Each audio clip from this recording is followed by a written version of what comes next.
here we are. It's a brand new year.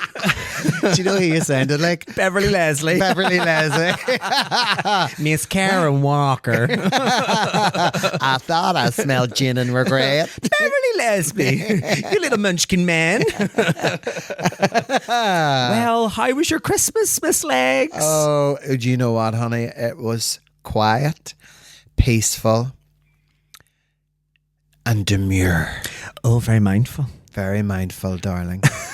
I've had a lovely opportunity to recharge, reset, and rebuild. Well, let me first start by saying Happy New Year. Happy New Year. And Happy New Year to all of our listeners. Because oh my God, this episode, of course, is coming out on New Year's Day. Now, full disclosure, we are recording these ahead of time because at this moment I will still be on my cruise. But, we'll not ruin the illusion. No. But Happy New Year anyway. Happy New Year, everybody. Happy New Year, darling. Thank you so much. You're welcome. Well, first and foremost, I have to say you're looking well. Considering.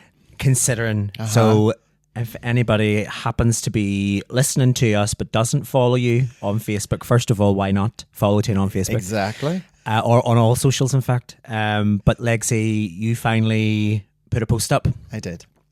Tell the kids, what was the post about? Well, the post was about on the 28th of November 2024, I went into Musgrave Park Hospital and I gave birth to twin girls. One is called Cagney and the other one is called Lacey. Oh my God, congratulations. Yeah,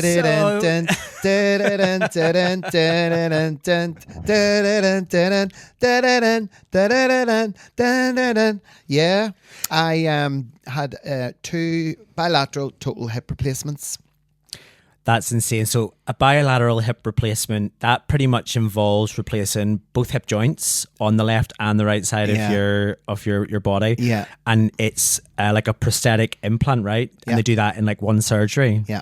That is madness. So I had that done both. So what they do is they create a new socket because there's no cartilage left. And then they put in this cup and then they fit the artificial hip into the cup and then they screw it down into your thigh bone. Wow. They fix it. Wow. And I had both the right and the left because for the last 5 years I have been dealing with osteoarthritis. So people can get a picture. Yeah. Let me explain. It started in 2020 around the whole lockdown thing and it wasn't that bad. It progressively got worse. And osteoarthritis comes in 4 stages. Stage 1, manageable. It may never progress. Stage 2, you may need medication. Stage 3, you do need medication and you need care. Stage 4, it's at its worst. Okay. And I seem to just jump from 2 to 4. Flip. Within a couple of years. And I was on a lot of medication and but what that was doing, it was destroying my liver. Shredding my liver to the point where I couldn't pee properly. I was in a lot of pain. Apart from the fact that I was in a lot of pain and discomfort when I walked, when I stood, when I basically was active. So, yeah, I went private for my consultation to, I call him a saint, Dr. Chris Malloy. He is an orthopedic surgeon, but he also happens to be the hip specialist of Northern Ireland, if not the entire UK. And the beautiful thing about that day was, here's the irony of it. On the way to the consultation, which was in July, I was in the car and I knew it was bad. And I was saying, Daddy, I need you to stay with me today because I know this is not good for me. I really need your help, so don't let go. So when I went in to see Mr. Malloy, and he had all my history, he had all my x-rays and all my treatments and medication, and he said to me, tell me your backstory. So we sat and I told him about Tina. I told him about working in the Royal, and he was fascinated. And he then asked me about my home, about my lifestyle. And I told him my mummy lives with me and I'm her full-time carer. So he examined me, but he didn't really need to because what was done was done. And he said, he took out his dictaphone and he goes, do Jared Walls, 56 years of age, put him on my list as soon as possible for bilateral hip replacements. My jaw hit the floor. Wow. And it was at that point I knew then that it was quite bad. That's the point of no return. So the first obvious question I have do you think that there's a link between you working all those years as Tina and being or wearing high heel shoes and stomping the floor, doing the high kicks, the handstands, the sort of jumping off the stage? Do you think that's sort of contributed that to this? attitude? I tell you what, when I was a wee girl, I was really heavy, and then as I grew older, I was happy with my weight.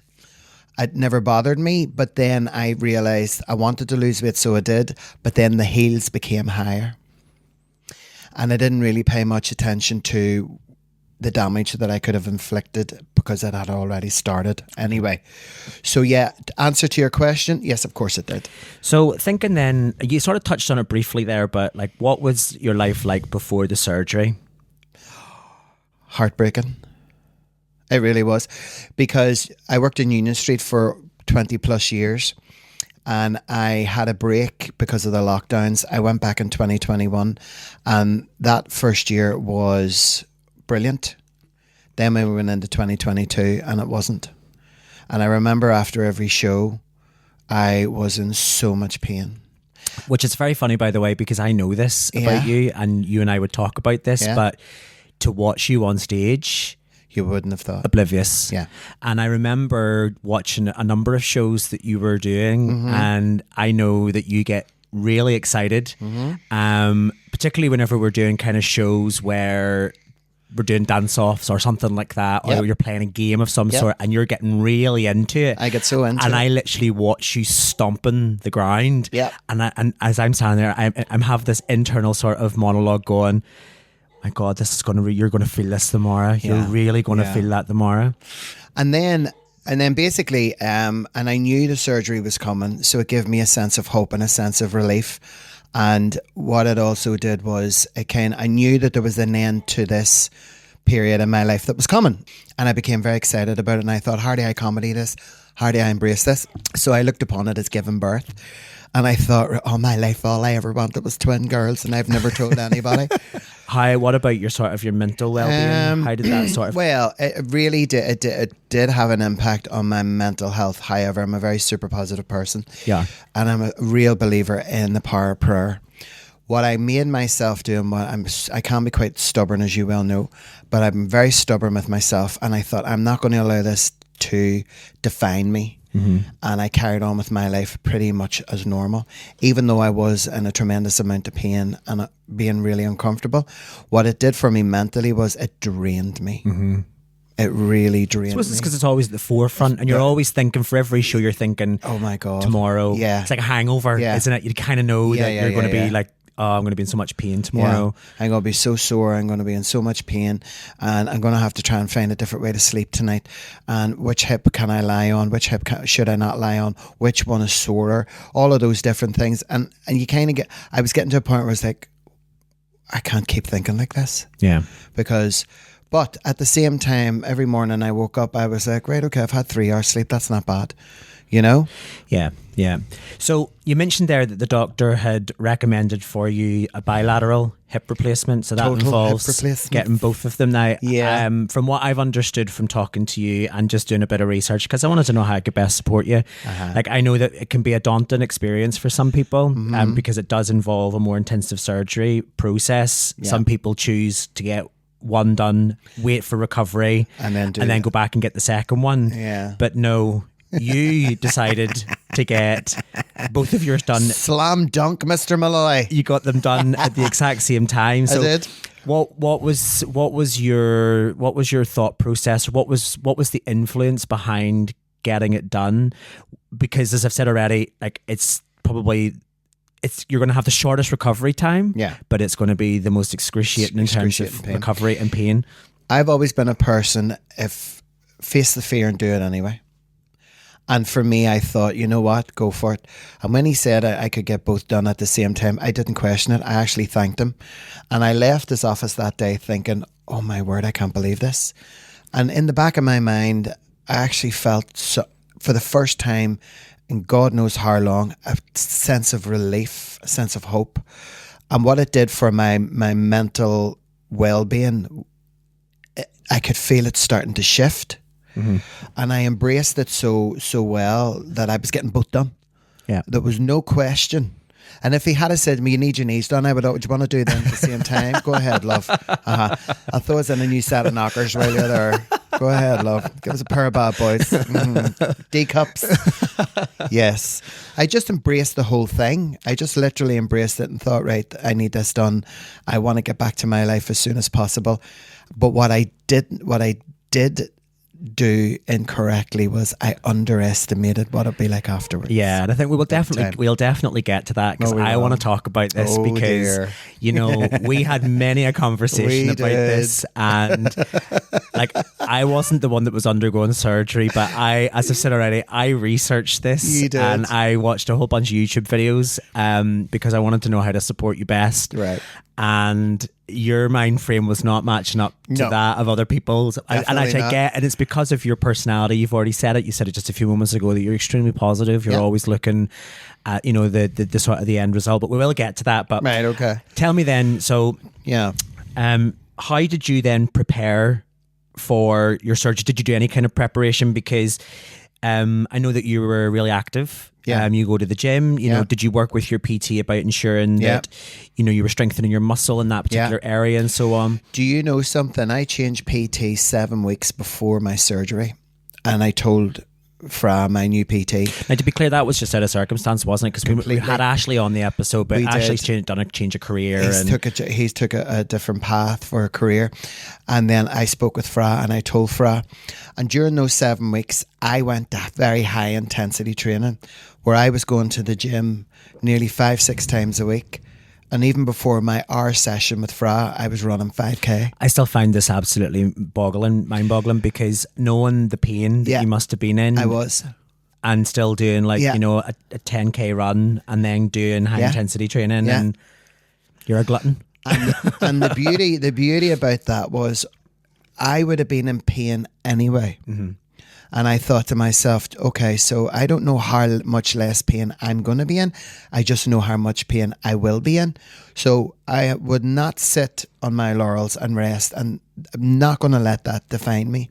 So as I got towards the end, and then I got my letter. Yeah. And I cried. That came really quick, by the way. Like, oh, wow. Didn't it? Because it was, we were having a timeline. Tuesday the 5th of November, Jake, Kathy and I were off to Gran Canaria, sitting in the departures lounge, ready to go for Winter Pride. Phone call. Hi, Tina, can you come in tomorrow? This is Musgrave Park Hospital. My heart broke because I was on my way. I couldn't. I was in the departures. And they said, don't worry about it. We'll keep you at the top of the list. To be fair, it was a cancellation, wasn't it? It was a cancellation. So somebody had cancelled and they were trying to get you in. And they were trying to get me in as quickly as possible. Yeah. I thought this was for my pre-op. Yeah. I was devastated the whole week because obviously what I'd been through. So I came home, bunch of letters. I knew the top letter was Musgrave. So I opened it, pre-ops on the 15th, went on the 15th, done my bloods, done my x-rays, done ECGs, met the most beautiful deputy sister of Musgrave, and she was called Shante Joy. It's like it was like a sign from the universe, wasn't it?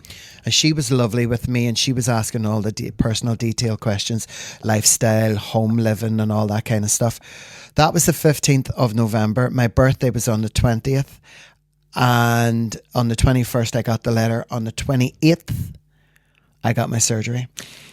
Yeah. And the 28th was my father's 17th anniversary away from home. And of course, you know, people will now realise, which we didn't really want to disclose at the time, but no, you know, we had a whole bunch of gigs lined up. Oh, starting on the 28th? On the 28th. And that was the very first show that you couldn't actually attend. Yeah. And naturally, it wasn't really our job to sort of tell people why you couldn't be at the shows. And you know what? I think this is a very important time to reach out to everyone. The people, especially the Patreons, and everybody who came, everybody who bought a ticket, all the Drags to Riches crew, Trudy Scrumptious, Robin Diamonds, Taylor Made, and yourself, for keeping it all together.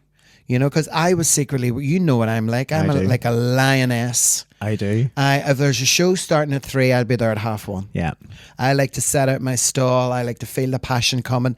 I like to be backstage. Even if I'm there on my own, I will be there on my own because that's just the way I am. That's my drag DNA. And I missed that so much. Yeah. It really, really, I was so worried, but I knew our wee baby, Drags to Riches, was in the best hands with you because you're the world's one and only drag daddy. You are the drag. Have I just been appointed? You've just been appointed drag role? daddy. Yeah, absolutely. Am I eligible for awards? Can I get a Lifetime Achievement Award? You make a universal credit. Curse allowance. Here, wait, can I sign up for that? You can sign up. You can curse allowance for me.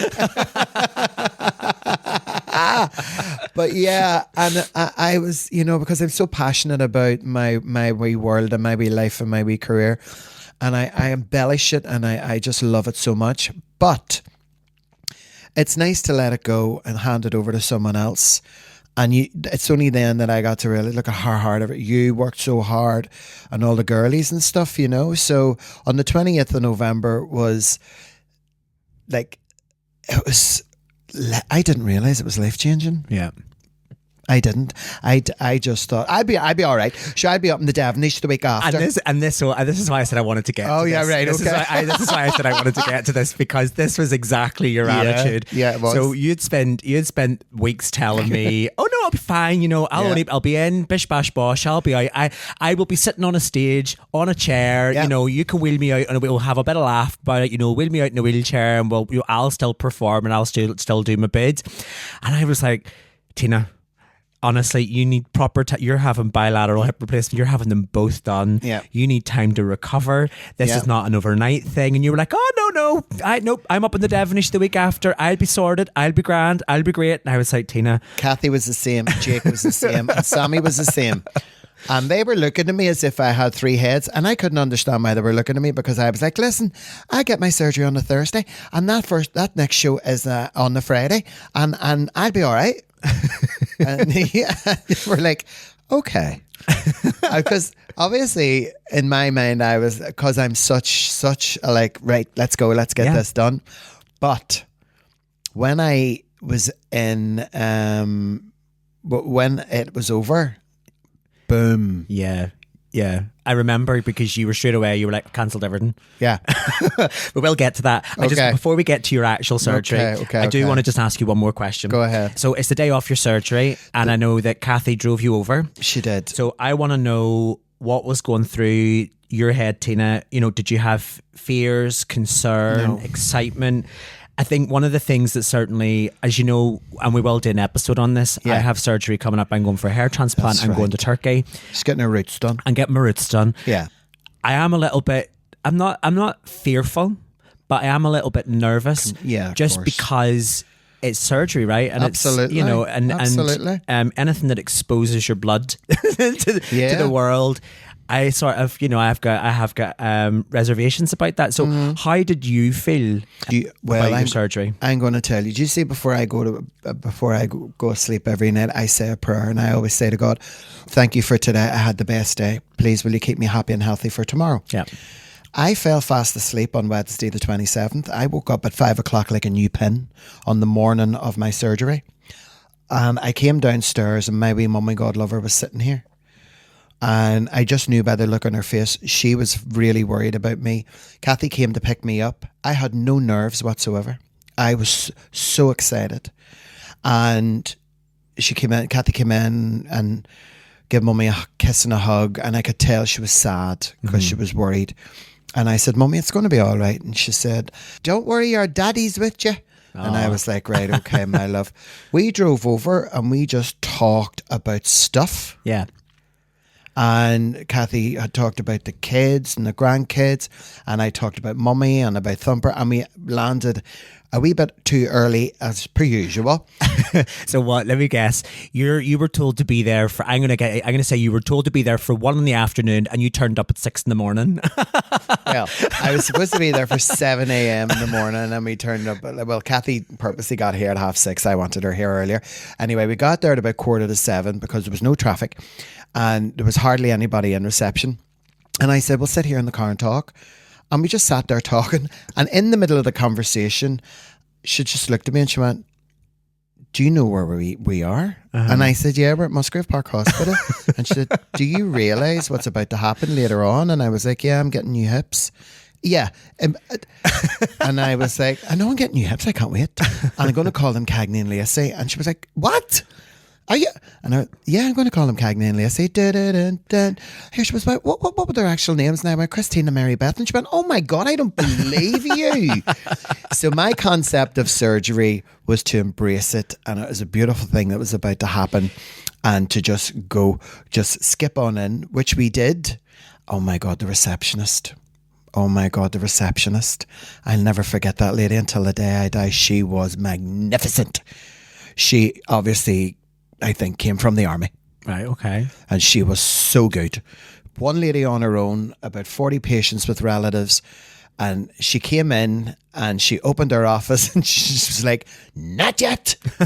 So nobody approached her. She switched her computer on. She got her list, her clipboards, her box of pens. And she just sat there. There was a big glass window and she went, right. And, patients only. So patients hopped in or whatever, gave their information over. Unfortunately, some people didn't read their information pack because there was a form you needed to fill in for yourself. So in the meantime, Kathy had went over, left my letter in, and she came back and I said, you go. Anyway, said lady come out when everybody was done. I want you all to listen very carefully for your name. For when I call your name, you're all going up to Ward 4B, which is situated right behind me. Turn to your right, there's 2 lefts. You can use either one of them. And she rhymed off all these names and mine was last. And she called my name, Tina Likes Tantrum. So I was like, oh, here we go. So I got up and as I walked around the corner, who did I meet? Shantae Joy. Oh, wow, okay. This was the woman who done your pre-op. Yeah, she was on her way to the clinic. Wow. For the pre-op clinic. And she just looked at me, I looked at her, and I threw my arms around her and I went, I'm getting my surgery today. And she just winked at me and went, I know. Oh, that was nice. And I thought... Really made an impression. I thought, oh, thank you so much. I don't know what it was I did or I said, but she knew. And wasn't that lovely that I was last and I got to meet her? We had a brief chat. I turned around, everybody was gone. So I would say probably, whether you realise it or not, I would say the reason you were probably elected for surgery is because you're actually a sole trader. And the longer you're out of work, the more likely that's going to impact you financially, and especially when you've got bills to pay. So I would say that was probably one of the biggest contributing factors. That, and you're a looking charmer. after my mum. And you're a charmer I'm as well. a real charmer. You know, absolutely. And I would say that's probably went in your favour as well. But, you know, so there are a lot of those factors that they will weigh up. So that's part of the reason why. And when they all shuffled into the lift and I turned around and I was on my own and I said, oh my God, Shantae Joy, where do I go? And she goes, just go up to the second floor, you're in Ward 4B. So I went up. I was at the back of the queue and this nurse put her head round and I recognised her and she went, Tina. And she just done this, ushered me forward. I swear to God, I felt like royalty. And the sea of people just fell to either side. And I went up here. She was, oh, I've got you a gorgeous wee bed, love, one, you and me. And I was like, oh, Marie, thank you so much. And we went round and I was in the corner, tucked out of the way. And then I jumped up on the bed and I was like, do I strip? And she was like, well, not yet, but Tina, if you want to, go ahead. You know me, I'm not Tina just herself. I was like, do you want me to strip? And she was like, it's not really necessary at the minute, love. But nursing staff, incredible. Well, that's great, and I know that certainly when we come in to visit you after your surgery, which we'll get to anyway, that you had the meeting out of the palm of your hand. You had them all entertained. I did. So tell me then, you know, day of the surgery. So they've finally told you, right, this is what time you're going to be in at. What kind of information did they give to you about the surgery? What kind of, did they explain to you about the procedure? And what happened was we went in and we all sat down, and the next thing, this army of National Health Service staff, auxiliary nurses, doctors, anaesthetists, consultants, and they all had this step-by-step routine, and it was all information, and then the staff nurse was doing your bloods and she was doing your bits and pieces, and then another lady was coming around and she was just double checking with you about how you felt and explaining everything. And then this gorgeous god with a big marker come walking towards me, and he goes, "Are you Tina?" And I was like, "Yeah." And he goes to me, "And you're having both done?" And I went, "Absolutely." And he looked at me and he just pulled the top of his big pen off and went, "Pop." And I was like, "Not now, big girl, not now. This is not the time or the place, even though there's a bed." And he said, which one would you like done first? And I was like, "Bite your tongue, shut your mouth." And I said, "Can I have the right hip done first? I need the big arrow first, and then that one second." It was so beautifully professionally done that your information came in a sequence from each individual who was responsible for your care. Okay. And then but would you hear this? So myself and another lady, I didn't meet her. I hadn't met her yet, but her name was Yvonne. We were the only 2 out of 40 people having bilateral hip surgeries. We were supposed to be last on the list. They put her first and me second. Okay. They switched it around. So rather than wait hours and hours and hours, the next thing I knew, okay, yeah, you're going second. You need to go now. The first one's already away. And I was like, what? And I swear, next thing I knew, stripped, gown, into bed, and off I went. So you said there about them being kind of regimented, and every sort of every professional healthcare practitioner gave you sort of like their spiel on what they needed to say. So, the consultant would talk about, I'm assuming, the procedure. The anaesthetist would have spoken to you about what they're going to do. So I'm assuming that they explained, some of the risks that might be involved. Yeah. So I'm only making an assumption, but things like blood clot, infection, nerve damage. Yeah. But did they reassure you about those kind of things? The anaesthetist came down, and she was a beautiful looking lady, and she came down and she crouched down and she was like, "Okay, are you happy enough? How do you feel?" I told her I was very excited, and she was taken aback by my enthusiasm. And I think, I think that that's genuine, by the way. Absolutely. Because if you've got somebody like me, I would be really nervous. No. And meeting somebody like yourself that was like, this is the best day ever. This is Christmas came at once. Oh, you know what I mean? Like gay Christmas. Leave it to the gays to have more than one Christmas in a year. We said that a couple of episodes back. We're now in our 4th Christmas this year. But do you know what I'm saying? It's like, she was so lovely. Your positivity, though. Yeah. I would say that's probably a breath of fresh air for them. That's what she said. She said to me, "Oh," and I said, "I can't wait for this. I cannot wait." I said, she said, "Have you been through much?" And I went, "Yeah, I have." I said, "And today is just like, it was my birthday last week." And she checked my chart. She went, "So it was." And I said, "So this is a belated birthday present that I'm going to treasure for the rest of my life." I said, "Get me on that bed and get me up downstairs and slice me open." And she just looked at me and she said to me, "Why isn't everybody like you?" And I was like, "Oh no." But I think it was because I had a lot less health issues, there was a lot of older people there, of course, and they were on a lot of heart tablets and breathing apparatuses, but they needed the surgery done, whereas myself and Yvonne, we just needed both our hips replaced, and we were literally, that was it. And did you get an epidural for your new twins? I did. When we were on our way to theatre, I was actually singing in the bed, and I was clapping my wee hands, and Marie, who had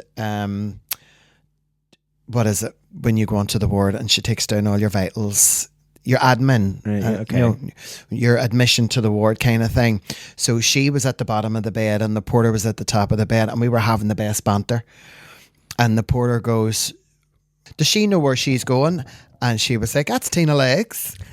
And he was like, "All right, okay." So me and Marie were banter, and we were laughing the way I normally laugh. Yeah. And as we went into the theatre, there was just all these heads just looking around to see, who's this person that's gulder laughed and like belly laughing, having banter and clapping their wee hands and doing one-liners. I was so happy to be there. I was so excited to be there. And they literally just continued. I thought I would have been put in a wee bay or something and left. No, they wheeled me right into the theatre.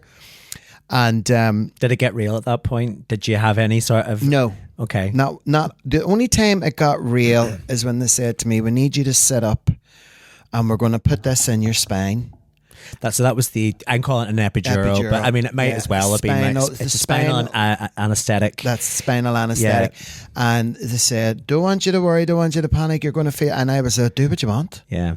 And Mr. Malloy just kind of laughed and he went, you're a tough cookie, aren't you? And I went, oh, honey, you've no idea. So the next thing was I don't remember anything, but what I do remember is I remember they're doing the right first, and then all of a sudden my eyes opened and the anaesthetist was right here and she goes to me, are you okay? And I went, yeah, I'm fine. Are you doing my left hip now? And I could hear them. And she said to me, we are indeed. Can you feel anything? And I went, nope. And she went, okay, you go back to sleep. And I did. Yeah. I woke up in the middle of it. Yeah. Do you think they brought you out? Do you think they brought you round? They brought me round. Right, okay, just to check on you? Just to check, because it was bilateral surgery and they had to turn me over. But what happened was it caused the right a bit of trauma. Right, okay. Because it was a fresh wound, fresh surgery, but they had no other choice but to roll me over. Yeah. And I felt that for about, I'm still feeling it now. Yeah. On that thigh. And I remember as clear as day when both my hips were done and they brought me around and I was like, is it done? and Mr. Malloy went, that's it, big Tina's near ready now. off you go, or words to that effect. And I was like, oh my God, I got my girls. Well, we're going to take a very short break there. A short one. Because we want to find out about your post-surgery, and I want to hear what they've told you about your rehabilitation, and from that point of view. So we'll be right back after these short messages. See you shortly.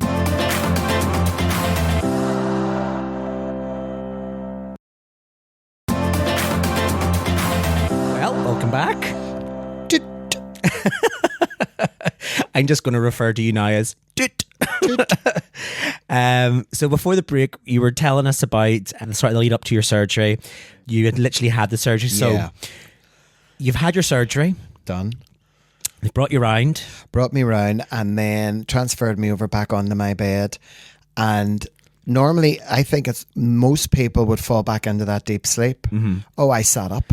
So tell me, what were the first few days like after your surgery? So tell me about like the immediate sort of... When I was wheeled into the recovery theatre, I was sitting up and they put you on the monitors and they check your heart, your blood, and they keep coming over to see how alert you are. And I was so happy and I was so glad I was so ignorant to what had just happened, because I'm not one for dwelling. When something happens, it's done, move on. Then I started to experience the pain.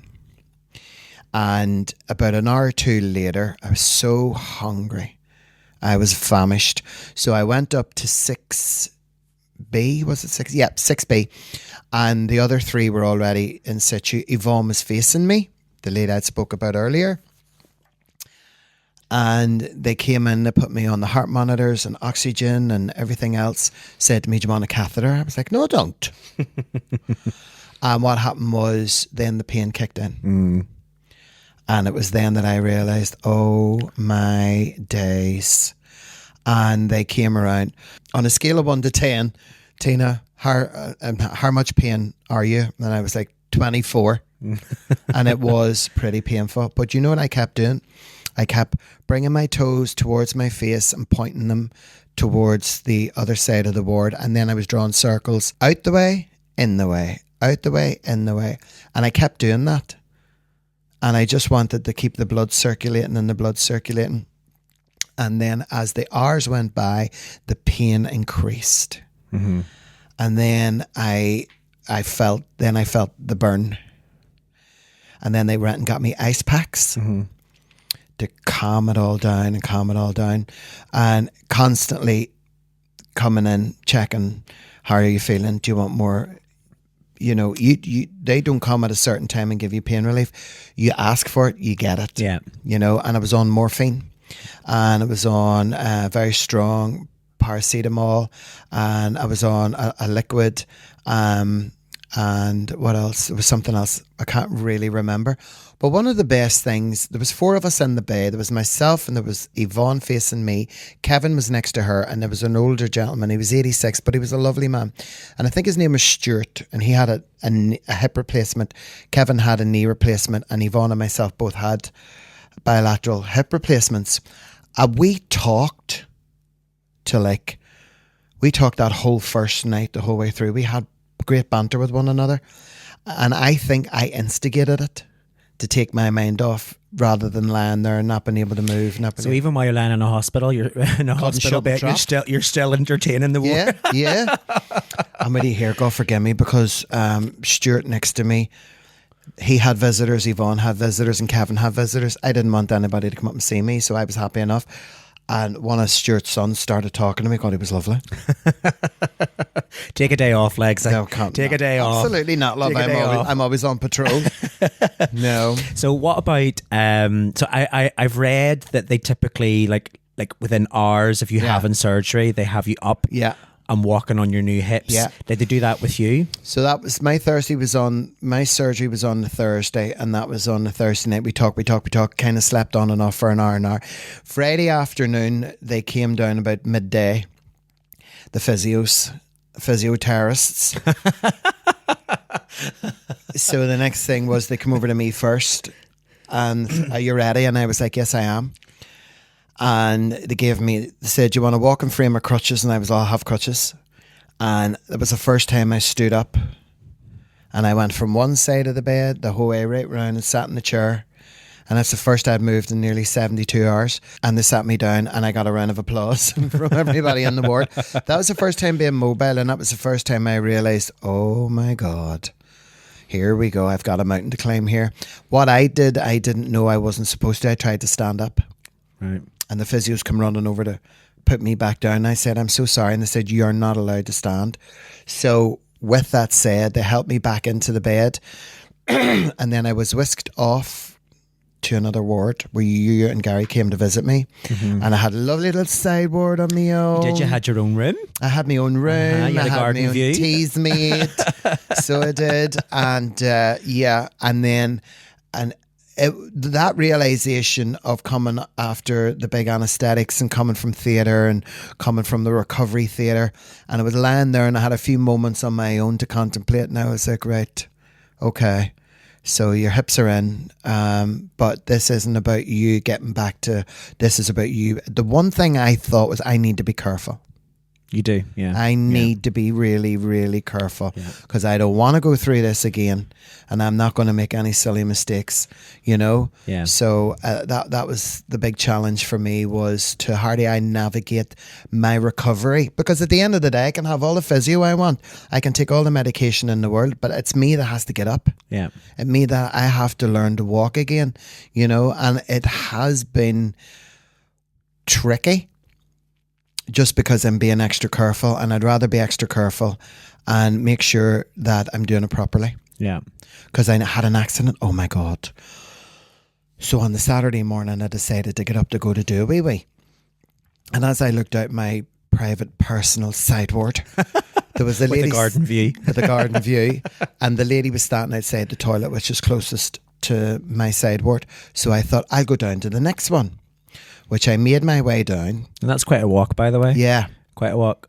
Stubborn. And I thought, I'd be fine. I'll go all the way down there. And then I went all the way down there, and I went all the way in. And then I'd done the wee, and then I came back out again, and the whole place started to spin. Flip. And the nurse looked up at me, and she goes to me, you okay? And I went, I'm dizzy. And within seconds, there was a crowd of nurses around me that had a chair below me, and my bed was being wheeled out of my side ward. And it was because I had went too far too quickly. And I think that was a good omen from the get-go, where I thought, oh my God, I've had a fallen. You need to remember yourself, Lexi. Yeah. Remember yourself. Just wet yourself. You'd plenty of people around you to clean it up. Oh, and believe me, I'm sure they've seen a lot worse. Felt like Karen Walker from Will and Grace. Rosario. So how are you now adjusting then to having, because I mean, you know, you've had both hips replaced. Yep. You have limited independence. I do. And you've went from being an independent woman fun-loving, fearless female to being a not so independent woman. No. So tell me, what kind of support system have you had in place during the last couple of weeks? Have you had help from family, friends? Do you have any sort of professional people have come in to visit you since your surgery? And how are you now navigating this sort of limited independence? Well, before I left, you were there when the physios were with me. I was. And they offered me physio. Mm-hmm. I was taking great pleasure, by the way. You were like, can you film this for me? And they brought out that piece of wood. Yeah. And of course, you were trying to step up onto it. Now, the video you put on Facebook, I pressed the button at the wrong time, but at that point we were like, ladies and gentlemen, welcome to the stage, Tina Legs Tantra. Again, never a day off, Legs. No, never a day off, love. And I was still smiling even though I was in excruciating pain. You looked like you were in pain, hon. Did I? You really did, yeah. Oh, right, yeah. Okay. No, I mean, you were smiling, but but I was in agony. I mean, sheer agony. Do you know what the good thing was when that wee guy, his name is Peter, the wee physio, and he had stated that he'd never had a drag queen. Never been to a drag show. Never been to a drag show. Never heard of Cagney and Lacey. Never heard of Cagney and Lacey. Damn we kids upstart. Today. Honest to God, darn pesky kids. So and he amused me. I liked him. I loved them all. I thought they were all just so superb. But when he said to me, and you were there, and I said about going back to work, and he said, just be very, very careful and wear flat shoes and trainers or whatever. And I said, and what about my heels? Probably June. My heart sank. Now, can I tell you? So you were in the room at the time, and I was outside talking to Gary, and I was listening to what he was saying, and he had said, you're probably looking at June next year, 6 months post-surgery, before you can wear a pair of heels. And I turned to Gary and I went, I can tell you right now, she is sitting there going, yes, and as soon as he leaves the room, she will go, I'm not fucking wearing heels. I'm not going to be not wearing heels for 6 months. Let me tell you that.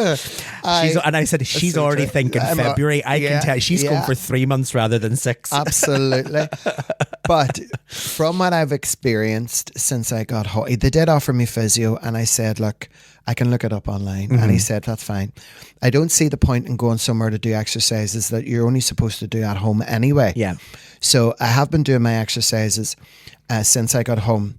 My support network have been angels, yourself, Glenn Marshall Adams, Kathy, Jake, Sammy, and my mummy as well. Even wee Thumper, God love him, he's 9 years old. And I knew that when I came in, they just brought me home from hospital. That dog knew that something wasn't right, So and Veronica's been round to see you quite a few times as well, hasn't she? Yeah, oh God, the beautiful Veronica has been gorgeous. I've had flowers delivered. I've had Danielle, my other friend, she called to see me the other night because I didn't say anything for the first 2 weeks. So, I mean, the support network, and also my beautiful neighbour Debs. Oh my God. And her daughter Jessica, and if you could put your arms around the kindness, I would need to borrow 100 pairs of arms, because it hits you up the face, and it makes you realise how much people genuinely care about you when you're in a situation and you do become incapacitated to a certain point, and the thing is that people might see you getting better, but you can't stress enough, I'm not there yet. Yeah. I need to be careful. Yeah. And I added to that the frustration of being so physical and being so early and being so on the ball. And now all of a sudden my life has become, I'm learning how to walk. I can't walk without crutches. I'm on morphine. I use a lift to get to bed. All of these kind of things. And it's nice because I've never nurtured myself before. Well, you're being forced to slow down, which you've never really had to do before. And I know how much that really irks you. Oh God. You have no idea. But can I say though, like the way that people have rallied around and even just showing their support for you through messages on Facebook and stuff like that. Yeah. I have to say I'm not surprised, because I know that you know this, but I don't know whether you truly understand, just the things that you do for others just by performing. I know. You never really truly understand what someone's going through. And when they come to see you at a show, Tina, that's their 3 hours of escapism away from whatever problem. I know. So where you're being forced to slow down and and use the term incapacitated, that people will want to rally around and repay that debt to you. Yeah. And, myself included, you've been there for me for a very long time. I know, and it's a no-brainer. And it's the same for, your close support network. Those people truly care. And even the people who I've never met here on social media who follow me all the time. Mm-hmm. Instagram, Facebook, Twitter, X, all of them. Is there anything you need? Is there anything you want done? Please don't hesitate. If you want to do. And these are from strangers to you, like really, aren't they? Yeah, they are strangers to a certain extent. That's my point. Is that people feel like they know you so well. Yeah. I get that now. Do you know that way? And that's why. And I appreciate that you appreciate those people. That's not what I'm saying. But I don't think you ever really truly understand the impact that you have upon a person and the relationship that you form with somebody. Yeah. Do you remember when you used to watch The X Factor? Remember when The X Factor first came out, right? My mummy said this to me. And we used to watch The X Factor and they used to put someone through to the quarterfinals or judges' houses. And you would have got Sharon or Simon or Louis saying, they just don't know how good they are. Yeah. My mummy would often say that, that's you.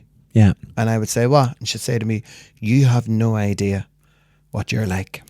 And I would say, okay. But she would mean it in a lovely way, and I'm glad that I don't. Yeah. I don't take what I do to heart. Mm-hmm. I take what I do to everybody else and I do it with my heart. Yeah. Because when I'm on stage, I don't feel like I am performing. I feel like I'm in the happiest, safest place I could ever wish to be. Yeah. And I think that's what comes across. I'm your best friend on stage. I'm your favourite sister. I'm your loyal neighbour.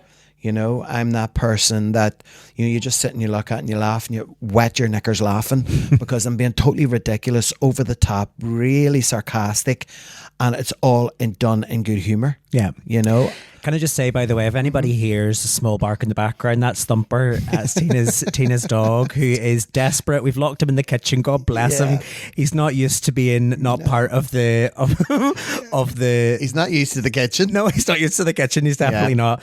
But yeah, no, 100% agree with you. So tell me, what is the short-term goal for the next stage of your recovery? So you mentioned you're doing your exercises and all the rest of it, but do you know what I've done? What'd you do? After the 7 days, I realised the impact this was having on my mummy. And she's 83. So I thought, right, Buster, you need to fix yourself here. So I got up a week after surgery and I went into the kitchen and I put all the washing in the washing machine. And I done a wash and that was washed and put it in the dryer. And then there was another load and I put that in the washing machine. And I done 2 washes and 2 sets of drying and I folded them all up. And I knew when I done that, I thought, right, okay, I'm getting good. Now I did slip, but I saved myself and that scared me and that was another warning. So then on day 8, I went into the kitchen before Mummy got up. My sleep is up the left. So I might sleep for 2 or 3 hours a night and I'm getting up at 4:30 or 5 in the morning. That for me now is normal, but I'll fix that. Yeah. So, and I was coming downstairs and instead of Mummy making breakfast, I made breakfast. All I done was make it and then Mummy brought it out to the living room and we had it. So then I had a good talk with Mummy about her going to the caravan and leaving me on my own, let me get on with it. And she was kind of relieved, but she was also kind of a wee bit worried as well because I think when she's seen what when I first initially got out of hospital and when you guys left, she was so shocked. Mm-hmm. She was literally so shocked. And I said to her, Mummy, I'm going to be okay. So, and once Mummy left, I thought to myself, make a plan. And this was it. And this is what's worked. I pick 3 things to do every day. 3 small things. Making the bed, changing the covers, doing the dishes, taking Thumper for a very short walk in the morning, if I can. Yeah. What else? Taking the rubbish out and coming back in again. All things that are easily accessible, close to home, around the home. Making my dinner, doing the dish, just normal, simple things. Doing a bit of tidying up, sorting out some paperwork, phone calls, emails, and looking forward to 2025, having plans, you know, and things like that. So not only if I'm sitting down, I'm then taking my phone, I'm making notes, I'm making plans, I am preparing for the next 3 months with my condition in mind. So what does that kind of look like? So does that mean things like, you know, walking unaided, maybe managing stairs? I should be able to hope to be walking unaided by January the 9th, because everybody's different. Recovery is up to you. That's what Mr. Malloy said. It's up to you, basically. And at the minute, I'm still on 2 crutches. Around the house, 1. If I have to go outside, it's 2. Yeah, it's too dangerous. It's too wet. It's not the right time of year. It's not the right time of year for crutches. Yeah. So, and I think when I get to the point, and I can go outside unaided by crutches, then I can look forward to maybe then building that up. Yeah. And maybe go back to the gym and do soft, easy things from the waist up. Yeah. You know, I think learning to walk again is, I wouldn't say like it's climbing a mountain or anything, but it is difficult because there's still quite a lot of considerable amount of pain. Yeah. Still now, as we're talking, both my thighs feel like they're on fire. But that's all the muscles on the inside, knitting and everything, curing and healing and all of that kind of stuff. But it's a burn that's going to burn out. Yeah. Every day gets a wee bit less and less. So we're a little over 2 weeks, but around 3 weeks, aren't we? This Thursday coming is 3 weeks. So we're just over 2 weeks post surgery. So let's reflect upon that. Okay. So how does your body? And I appreciate you've said you're still in pain. Yeah. I get that. Take the pain out of it if you can. Take the pain out of it, right, love? How does your body feel compared to how it felt before the surgery? Does it feel different in any way? Yeah. Do you feel that? And again, and I know that I've just said like take the pain out of it, but do you feel different? Do you know what? And this is a gospel truth. When I went to get my staples out, and we Moya, the nurse over in the clinic, and she wanted me to land the trolley, and I said no, so I stood up. She said to me, I've never done it like this before. And I said, Moya, I'm going to bend over with my 2 hands on that trolley. I said, you get a wee seat and sit beside me at either thigh. Oh, I've never done. Oh, I read enough. And she went click, click, click, click, click, click, click, click, 21 on the right and 21 on the left. But on the left, there was one that was embedded in my skin. And she went to take it out, and it caught, and I let out a big yelp. Oh, I'm awful sorry, Tina, I'm awful sorry. So I talked the whole way through, clip, clip, clip, clip, clip, clip, clip. She had to count them all. And then she said, I'm going to wait for a minute or two because there's just that one more to come out. And I went, no problem. And she said to me, can I tell you something? And I said, yes. She said to me, you're a fast healer. I said, how do you know that? And she said, look at your skin. And I said, really? And she went, it's immaculate. And I went, right, okay. I said, do you think I'm going to scar bad? And she went, no, definitely not. So I'm using the bio oil. Bio oil's my brand new best friend, ladies and gentlemen. I love Well, you know, they say you should use bio oil after pregnancy. That's the sign. And you've just gave birth to twins. And within a second, we were talking, and she went, clip, and the clip came out. So I think it might have worked itself out. So when she said that to me, that made me feel so much better. But you know what? I actually think these 2 new girls that I have actually pushed my bum even higher. I can feel it. See, when I walk, I can feel them move a wee bit now. Have you noticed like a reduced joint pain in your hips? Oh, absolutely. And I guess it's kind of hard because you're trying to work out what's different between what's actually surgery. The pain that I have now is a recovering pain, and it's getting less and less.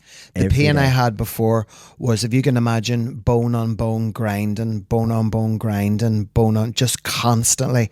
And it was just so long and horrible, where this is like,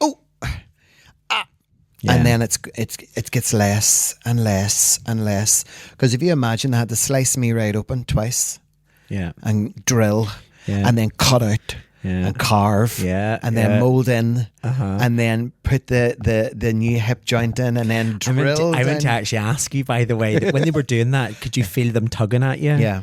Oh my God. See, it's bizarre, isn't it? It's like preparing It didn't bother me one bit. I could have lay there with a lollipop. I'm like, go ahead, love. I literally did when I turned over onto my right and she was just right there. Yeah. Hello. And I went, hello. Beyond sort of, I mean, you mentioned there that you were surprised about how quickly you were healing, or certainly the nurse was, and I'm sure that was probably a surprise to you. Yeah. Has there been any other kind of like big surprises of your whole experience so far? You know, have you had any sort of unexpected physical or even emotional challenges, or, you know, have you encountered any sort of random sudden pain that you hadn't really thought of? The only thing that scares me is for 6 weeks I'm not allowed to cross my legs. I'm not allowed to lie on my right or lie on my left, and I'm not allowed to, you know, tip over to each side. Yeah, because that is the high risk of dislocation. Yeah. So I find that tricky. Mm-hmm. But when you're just comfortable and you're feeling a wee bit kind of, and I go to cross my legs. And you can it's that memory muscle, isn't it? If you're that used to doing it. Yeah, God, and you can feel the pain. Okay. That's a warning. Yeah. You do not cross your legs. Yeah. And there's been times getting in and out of bed is quite difficult sometimes because you can't sit up straight because there's too much pressure on your thighs. You have to when I sit in the bed, I let myself fall back because there's instant relief from that. But when you're getting up and you're using the crutches to get up and you put them in the H position and then you hoist yourself up and you can feel the new thighs going, moving around inside you, you know, because it hasn't formed properly yet. And I think, oh, Cagney and Lacey. Hi, girls. So how has your overall perspective on a bilateral hip replacement changed now that you've experienced it? If anybody is out there and you're listening and you have any doubts about going for any type of replacement surgery, shoulder, hip, elbow, knee, get it done as quickly as possible. And I'm so glad you've said that, because I know that you and I had a conversation about this once upon a time. We did. And I think you had sort of said, you know, about your age and absolutely. And I sort of said, but what is it you're actually waiting for? All you're doing is prolonging the agony that you're in at the moment. It makes total sense to go out there and get it done, and then you can live comfortably. You know. Well, that's the thing for me, because I think as we get older in life, and something is going to make you pain free, number one, medication free, number two, and number three, peace. Mm-hmm. Peace to get up in the morning and not feel anything. Peace in the morning to go to your drawer with all your meds, you know, and you have this wee bag and you have that wee bag and you have, you know, the wee plastic drug containers, Monday, you know, Tuesday, Wednesday, Thursday, you know, one of those, and to walk past that would be just bliss. So for me overall, you know, as I said in my blog when I first took to social media there Thursday just past, you know, the two things I'm looking forward to is being pain and medication free. And I would urge anybody out there, if you have any doubts whatsoever, just stop. Think about the pain you're in now. That goes, you know, and from everybody who has been there for me before, during and after, and I have a bit of a journey to go yet until I feel so safe and secure, you know, and I don't mind how long I wait. Well, take that back. I don't want to have to wait too long, but I don't want to be impatient and make a big mistake. I just, from the bottom of my heart, I have to thank everybody for, especially you guys, your kindness, you know, you've all rallied round. Emotionally, it hasn't hit me yet. Definitely hasn't hit me yet, and I think that it will, because we have a big show, and I will be there on the 14th of February in the Crumlin Road Jail, and it's our Drags to Riches Goes to the Movies special. And oh my God, the ideas we have, and I think that's going to be my first big production. So that's a lovely goal. That's a nice timeline. That's 2.5 months. And I think that's realistic as well. Absolutely. And even though your physio will tell you differently. Here's my plan. I will perform in flats. I'm going to take Peter at his word. He's a professional person, physiotherapist. So I'm going to take that man at his word. He was a lovely professional guy. And if he said to me, Tina, you shouldn't be wearing them to June, here's what I'm going to do. I'm going to meet him halfway. So I will perform in my flats. Get a kitten heel. No, I don't do kitten heels, love. Look at my pins. See, when I go to do my banter and I'm sitting on the stool, I put my heels on. Well, that's it, because you don't have to walk in them. Exactly. You know, that's it. So we can put them on the stage. It's not really cheating, is it? No, it's definitely not. Yeah. I guess the only other question that I have is just, and you touched on this slightly throughout the podcast, and I appreciate that you might have answered some of the questions, but, you know, hindsight. It's a wonderful thing. Looking back, is there anything that you wish that you might have done differently to prepare? And I appreciate you said you maybe didn't know about pain management and stuff like that, and I get that, but what about, you know, is there anything kind of like organising your home, maybe seeking advice from other people, even just preparing yourself mentally for the recovery? Is there anything that you think you might have done differently? No, definitely. You're such a stubborn person. I knew you were going to say that. Yeah. I wouldn't change anything, because even though I was so naive and blind to it, all I could think about was, oh my God, I'm getting surgery. Oh my God, I'm getting surgery. I'm going to get fixed. I'm going to get fixed.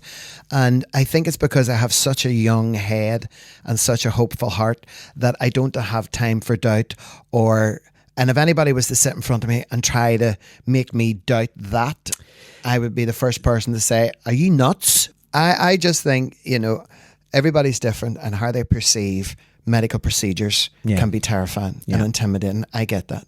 But in order to enhance your life, none of us know what's coming tomorrow. And if you could spend one day pain-free, if you are in constant pain, think about what that's like. Because if you were having your surgery tomorrow, then Tuesday is a new life. Yeah. And that's the way I'm looking at it. I mean, I'm 57 years young, and I have the energy of a dozen elephants in the jungle, a dozen. And I cannot wait until I get back to full flight, because... Well, actually, that's a question I have for you. So what is the one thing that you're looking forward to doing the most once you've recovered? What are you most excited about? And I mean, you're probably going to tell me work, but is there something that you're really excited about doing? Yeah. Going to chapel. Going to chapel? Yeah. Are you excited about, maybe travelling, getting back to going on holiday? I did have a holiday booked for the 29th of December, but I moved it. I did. And Jet2 were awful good to give me £900 back, and they moved it to March, and that was a sensible thing to do. Yeah. My work is always going to be my work. I love it, and it's going to be there for me, and I'm very, very grateful for it. But the week kind of sort of private things to me are like going to chapel, going training and stuff and things like that. My routine is very basic and simple and straightforward, but it works for me. So my day starts off at 5 a.m. in the morning, and I walk thumper, and then I come back, I have a cup of tea and a shower, and I get ready. I go to chapel, I go to the gym, and then I go to shops and blah, blah, blah, blah, blah, blah, blah. I just want all that back. Yeah. And I'm going to get it back pain-free. Yeah. And I don't care if I wobble a wee bit at the beginning, and if I'm not able to train as hard or as efficiently as I should. Fra's fully up to date with my condition, and he's going to help me rebuild, get my... See, I went across my legs there. Look at that leg, cocked and ready to flick. Get you down there, Cagney, what I tell you. So yeah, I'm just looking forward to it all. Work, I cannot wait to get my big, fat, gorgeous, gay drag queen hands on it. Get backstage with the girlies, banter, cracks, slagging, new ideas, costumes, drama, gossip, and them coming in and saying, do you think maybe Glenn might let me do it? Or maybe I could move my song to that part of the show? And I'd be like, never. You're going to get it. You can do that on any show that we're not using a projector. I do not care. But it's when they come to me and they ask me 3 minutes before they're due to go on the stage, can I do a different number? And I have no visuals for that song. Whatsoever. It's like, no, yeah. So that's what I miss. I miss all the camaraderie, and in the group chat and organising the shows and watching you who's on stage next, and girls, you've got to you're on the drama that goes 3 with songs all that. and all of that. Yeah. I was watching it the other night, and I was so happy and proud, because it was like, okay, we're coming now, and it was like, oh my God, I miss that so much. Yeah. And and I'm looking for. I don't want to say how much I miss it because I will get emotional, and that's not why we're doing the podcast. I think if I do get emotional, I will be emotional on my own. It certainly hasn't hit me, not by a long stretch, because I've had a life-changing event twice over. Yeah, yeah. I think that to embrace it, I'll embrace it with happy tears. Mm-hmm. And it'll probably not hit me until I walk on stage. And I think I think that will be the first realization, because I know there will be an absolute outpouring of support, and people will be delighted to see you back on stage. God, well, look, Lexi, thank you so much. Oh, darling. It's been really insightful. I'm so glad that we got to sit down and have this chat finally, and we can put it out into the world, and people can now hear your story. Yeah, they can. We don't have time, unfortunately, for any other segment. No, but thank you for being candid and being honest. Oh, absolutely. Every time, love. I appreciate this was more of an interview than a chat. Yes, and I'm actually glad to. And I want to say kind of sort of sorry, because I felt like you were interviewing me. I know. But at the same time, I kind of think this one's a wee bit different. It is. I can't relate to anything that you've went through, so it could only have really went one way, which was me asking you all the questions. Yeah, and all our lovely listeners, listeners, loyal and new.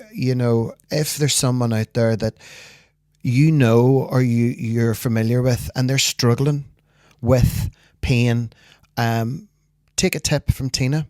Go private for your consultation. Don't wait 7 or 8 years. You don't have to. Yes, it cost me a little bit of money, and I mean, it was only a little bit of money, but look what happened. Yeah. I went in July for my consultation. I had my surgery on the 28th of November. Yeah. And I'm not saying that'll work for everybody, but my God, I don't think I would have been able to last this long, because at the end of the day, if for whatever reason, and you can't afford it and you need that surgery, the high chances are you'll get it. Absolutely. There's no point living with chronic pain if you can do something about it. Nobody deserves to. Not when we have a National Health Service. I agree. New Year's resolution, quickly. Go on holiday more. I don't know if it's a resolution, because it's not something that I want to give up, but it would be amiss of me to not mention the fact that I am getting a hair transplant, which I've mentioned a couple of times. So lovely. I'm really looking forward to starting the new year with no hair and finishing it with a half a head of hair, because I'm only getting the front half done. Have to wait till the end of the year to get the back half done. What about you? Mine's is to stay healthy. Absolutely. My resolution is just I'm never going to change, and I like it. I just want to stay healthy. Healthy. Manifest. I've had my bumps, feel my lumps. I'm ready. I think she's manifesting, people. Absolutely. Well, Lexi, until next time, chin chin. Thanks for tuning in to this episode of G&T Sips and Giggles. If you've enjoyed our conversation, then don't forget to share it with your friends, and why not subscribe to the podcast so you never miss an episode. Your reviews mean the world to us and really help others find the show, so please take a moment to leave one, but be kind. If you'd like to support the podcast, why not consider joining us on Patreon? For the cost of a drink a month, you can listen to episodes early, access exclusive digital content, and get discounts to upcoming G&T shows. Your support helps us keep the conversation flowing. Cheers, we'll see you next time. Chin chin.